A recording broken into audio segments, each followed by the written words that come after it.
Hello दोस्तों, नमः शिवाय। दोस्तों, आज मैं आपको बताऊंगी कि चतुर्मास का आरंभ कब से हो रहा है। जो आषाढ़ मास की शुक्ल पक्ष की एकादशी तिथि होती है ना, जिसको देवशयनी एकादशी कहते हैं, उसी दिन से ये प्रारंभ होता है।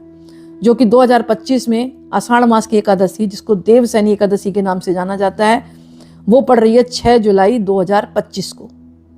इसको आप नोट कर लें। 6 जुलाई 2025 से चतुर्मास का प्रारंभ हो रहा है, जिसका समापन होगा आपका 1 नवंबर शनिवार के दिन 2025 को। इसको आप नोट कर लें। एकादशी जो ये वाली है ना, आषाढ़ मास की एकादशी, इसको देवशयनी एकादशी के नाम से जाना जाता है। कहा जाता है कि इस दिन से भगवान विष्णु क्षीर सागर में 4 महीने के लिए योग निद्रा के लिए चले जाते हैं, यानी वो विश्राम करने जाते हैं, और तभी से चतुर्मास का आरंभ हो जाता है। और कहा जाता है कि इन 4 महीनों में जो कार्यभार है ना, वो और जो सृष्टि का संचालन है, भगवान भोलेनाथ के हाथ में सौंप जाते हैं, और वही जो है सृष्टि का संचालन करते हैं। तो ये 4 महीनों में जो है पूजा पाठ जप तप करने से अक्षय पुण्य की प्राप्ति होती है, और इसमें कुछ कार्य करने चाहिए और कुछ कार्य नहीं करने चाहिए, ऐसी मानता है। कहा जाता है कि चतुर्मास में पूजा, प्रार्थना, सत्संग, दान, यज्ञ, तर्पण, संयम और अपने इष्ट देवता की पूजा करनी चाहिए। साथ ही इस महीने में हो सके अगर आपने व्रत का संकल्प किया 4 महीने का, तो ब्रह्मचार्य का पालन अनिवार्य है।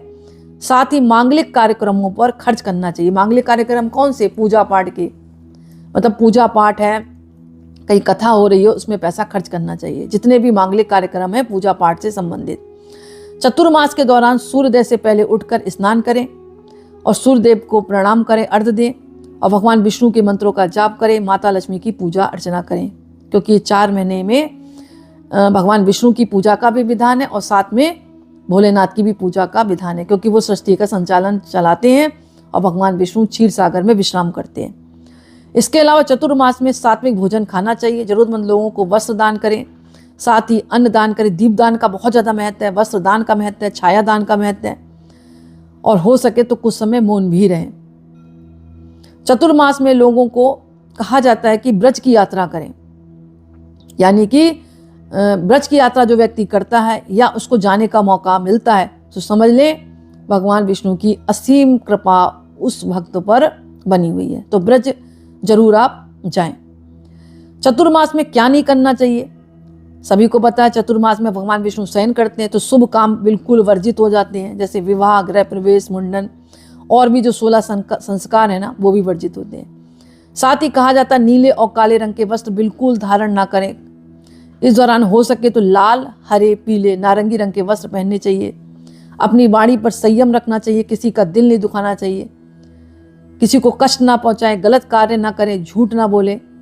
और जो व्रत रखते हैं, संकल्प करते हैं व्रत का 4 महीने का, उनको बिस्तर पर भी शयन करना नहीं चाहिए। क्रोध ना करें पूरे महीने, अहंकार ना रखें, ये सब कार्य वर्जित हैं। पशु पक्षियों को ना सताएं, उनकी सेवा करें। ये भी कहा जाता है कि भगवान विष्णु शयन जब करते हैं तो उस समय धरती का संचार भगवान शिव के अवतार रुद्र करते हैं। इन 4 महीनों में भगवान विष्णु धरती की भागडोर पूरी तरह से रुद्रदेव के हाथ में रख देते हैं। तो जो 6 जुलाई और 6 जुलाई 2025 से आपका 1 नवंबर 2025 तक कार्यभार कौन संभालेगा? भगवान शिव संभालेंगे। तो दोस्तों, ये छोटा सा वीडियो था। मुझे आशा है कि आपको पसंद आया होगा। पसंद आए तो लाइक करें, कमेंट में नमः शिवाय जरूर लिखें। बहुत बहुत धन्यवाद।